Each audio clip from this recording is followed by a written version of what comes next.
Hi అండి, నమస్తే. నేను మీ భార్గవి. వెల్కమ్ బ్యాక్ టు అమ్మ చేతి వెంట. ఈరోజు వీడియోలో ఒక హెల్దీ దోశ రెసిపీతో మీ ముందుకు వచ్చాను with super tasty chutney recipe అనమాట. ఈ కాంబినేషన్ అయితే చాలా టేస్టీగా ఉంటుంది. నేను ఈరోజు చూపించిపోయే రెసిపీ వచ్చేసి కొర్ర దోశలు విత్ మింట్ చట్నీ అనమాట. కొర్రల్లో చాలా హెల్త్ బెనిఫిట్స్ ఉంటాయని మనందరికీ తెలుసు. పిల్లల్లో బోన్ హెల్త్ దగ్గర నుండి పెద్దవాళ్ళల్లో హార్ట్ హెల్త్ వరకు కూడా ఎన్నో ఆరోగ్య ప్రయోజనాలు కొర్రల్లో ఉంటాయి. ఎప్పుడు మనం ఇంట్లో చేసుకునే మినప దోశలే కాకుండా ఇలా అప్పుడప్పుడు మిల్లెట్ దోశలు కూడా చేసుకోవడం హెల్త్కి చాలా మంచిది. సో ఈ టేస్టీ రెసిపీని మీతో ఇక లేట్ చేయకుండా షేర్ చేసేస్తాను. ఫస్ట్ అయితే ఈ కొర్ర దోశల కోసం మనం పప్పుని అలాగే కొర్రల్ని నానబెట్టుకుందామండి. దానికోసం ఒక గిన్నె తీసుకోండి. అందులోకి 1 కప్పు దాకా మినపగుళ్ళు వేసుకోవాలి. 1 కప్పు మినపగుళ్ళకి 2 కప్పుల దాకా కొర్రలు తీసుకోవాలి. చూడండి, కొర్రలు ఈ విధంగా ఉంటాయి. మనకి సూపర్ మార్కెట్స్లో ఎక్కడైనా కూడా దొరికేస్తాయి అన్నమాట. సో కొర్రల్ని 2 కప్పుల దాకా తీసుకుని ఇందులో ఇప్పుడు 1/2 కప్పు దాకా పచ్చి శనగపప్పు వేయండి. అలాగే 1/2 టేబుల్ స్పూన్ దాకా మెంతులు కూడా వేసుకోవాలి.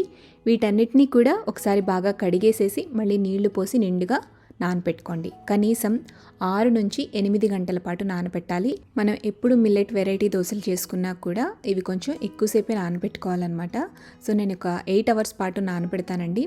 అండ్ గ్రైండ్ చేసేటప్పుడు కూడా కొన్ని ఇంగ్రీడియంట్స్ యాడ్ చేసుకోవాలి, అది తర్వాత చెప్తాను. ఇవి నానేలోపు ఇందులోకి కాంబినేషన్గా టేస్టీగా ఉండే పుదీనా చట్నీ ఎలా చేసుకోవాలో చూపిస్తాను. ఈ పుదీనా చట్నీ కోసం స్టవ్ మీద ప్యాన్ పెట్టుకోండి. ప్యాన్లో 1 టేబుల్ స్పూన్ దాకా ఆయిల్ వేసుకోండి.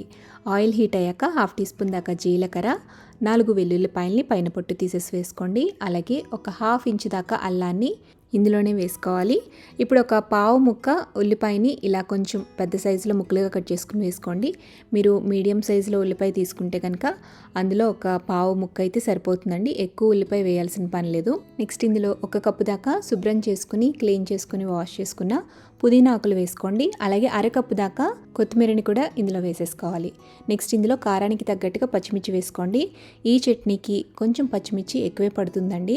మనం ఎప్పుడైనా సరే మిల్లెట్ వెరైటీస్ చేసుకునేటప్పుడు అందులోకి కాంబినేషన్గా చేసే ఏ కూర అయినా లేదా ఏదైనా చట్నీ అయినా కూడా కొంచెం స్పైసీగా చేసుకుంటే టేస్ట్ అనేది చాలా బాగుంటుందన్నమాట. నేను ఇందులోకి 8 నుంచి 10 దాకా పచ్చిమిర్చి వేస్తున్నాను. అలాగే వీటితో పాటుగా ఒక 2 మీడియం సైజ్ టమాటాలని ఇలా పెద్ద ముక్కలుగా కట్ చేసుకుని వేసుకోండి. వీటన్నిటిని వేసిన తర్వాత ఒకసారి బాగా కలిపేసేసి మూత పెట్టి మగ్గించుకోండి. టమాటా ముక్క సాఫ్ట్గా మగ్గిపోవాలి. టమాటాలు ఇలా సాఫ్ట్గా మగ్గిన తర్వాత ఇప్పుడు స్టవ్ ఆపేసేసి వీటన్నిటిని కూడా పూర్తిగా చల్లారిపోనివ్వండి. చల్లారిన తర్వాత ఒక మిక్సీ జార్లోకి వీటన్నిటిని వేసుకోండి. ఇప్పుడు ఇందులోకి రుచికి తగినంత ఉప్పు, అలాగే చిన్న ముక్క చింతపండు వేసుకోండి. చింతపండు ఈ చట్నీలో ఎక్కువ పట్టదు. టమాటా ఎక్కువ క్వాంటిటీ వేసాం కాబట్టి కొద్దిగా అయితే చింతపండు సరిపోతుంది. అలాగే చట్నీ కన్సిస్టెన్సీకి తగ్గట్టుగా నీళ్లు కూడా పోసుకుని ఇక్కడ చూపిస్తున్న విధంగా ఈ కన్సిస్టెన్సీలో చట్నీని గ్రైండ్ చేసుకోవాలి. ఇలా గ్రైండ్ చేసుకున్న చట్నీని ఒక బౌల్లోకి వేసుకుని ఇప్పుడు దీన్ని తాలింపు పెట్టుకోండి. ఆవాలు, మినపప్పు, జీలకర్ర, ఎండుమిర్చి, కరివేపాకు, వెల్లుల్లి వీటితో తాలింపు పెట్టేసి కొద్దిగా ఇంగు వేసేసి ఈ చట్నీలో వేసేసేయండి. చక్కగా టేస్టీగా యమ్మీగా మింటి చట్నీ అయితే రెడీ అయిపోతుంది. ఏ బ్రేక్ఫాస్ట్లోకైనా ఈ చట్నీ బాగుంటుందండి. దోశలు, ఇడ్లీ, వడ ఇలా ఏ కాంబినేషన్లోకైనా ఈ చట్నీని సర్వ్ చేసుకోవచ్చు. సో చట్నీని అయితే తయారు చేసేసుకున్నాం కదా. ఇప్పుడు 8 అవర్స్ తర్వాత ఇలా నానిన పప్పుని, కొర్రల్ని కూడా గ్రైండింగ్ చేసుకోవాలి. వీటితో పాటుగా 1 కప్పు దాకా అటుకులు కూడా తీసుకోండి. నేను ఇక్కడ పల్చటి అటుకులు తీసుకుంటున్నాను, పేపర్ అటుకులు తీసుకుంటున్నాను కాబట్టి 1 కప్పు తీసుకుంటున్నాను. అదే మీరు దొడ్డు అటుకులు కనుక, మందం అటుకులు కనుక తీసుకున్నట్లయితే 1/2 కప్పు దాకా అటుకులు తీసుకోండి, సరిపోతుంది. ఇవి పల్చటి అటుకులే కాబట్టి నానబెట్టాల్సిన పని లేదండి. జస్ట్ నేను వాష్ చేసేసి మిక్సీ జార్లో వేసేస్తున్నాను. అదే మీరు మందపటుకలు తీసుకుంటే కనుక ఒక 10 నిమిషాలు 15 నిమిషాల పాటు కడిగి నీళ్ళల్లో నానబెట్టుకోండి. అటుకులు వేసేసాక ఇందులోనే మనం నానబెట్టుకున్న పప్పుని, కొర్రల్ని కూడా బ్యాచెస్ వైజ్లో 1 లేదా 2 బ్యాచెస్ కింద వేసుకుని గ్రైండ్ చేసుకోవచ్చు. ఇలా గ్రైండ్ చేసేటప్పుడు చలికాలం అయితే మీరు కూలింగ్ వాటర్ యాడ్ చేయాల్సిన పని లేదండి.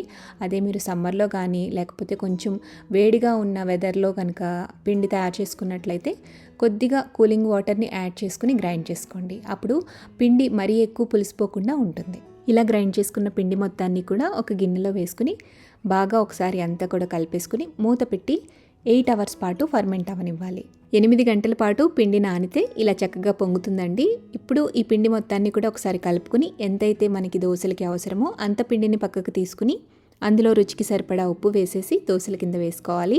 మిగిలిన పిండిని మీరు ఫ్రిడ్జ్లో పెట్టుకుని 2-3 రోజుల పాటు ఈ పిండిని వాడుకోవచ్చు. ఈ కొర్ర దోశ పిండితో ప్లెయిన్ దోశలు వేసుకోవచ్చు, ఆనియన్ దోశ వేసుకోవచ్చు, మసాలా దోశ వేసుకోవచ్చు. ఇలా డిఫరెంట్ వెరైటీస్ కూడా ట్రై చేయొచ్చు. దోశని క్రిస్పీగా కాల్చుకోవాలి అంటే మంటని లో టు మీడియం ఫ్లేమ్లో అడ్జస్ట్ చేసుకుంటూ కొద్దిగా ఆయిల్ని ఎక్కువగా వేసుకుని నిదానంగా కాలిస్తే దోశ క్రిస్పీగా వస్తుంది. లేదు మీకు కొంచెం సాఫ్ట్గా మెత్తగా రావాలి అంటే దోశని మందంగా వేసి మీడియం టు హై ఫ్లేమ్లో కాల్చండి, సాఫ్ట్ దోశలు వస్తాయి.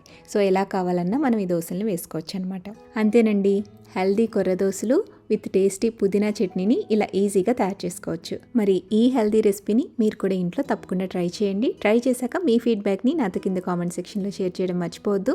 వీడియో నచ్చితే లైక్ చేయండి, మీ ఫ్రెండ్స్కి రిలేటివ్స్కి షేర్ చేయండి. మరిన్ని టేస్టీ సింపుల్ క్విక్ రెసిపీస్ కోసం అమ్మ చేతి వంట ఛానల్ని సబ్స్క్రైబ్ చేయండి.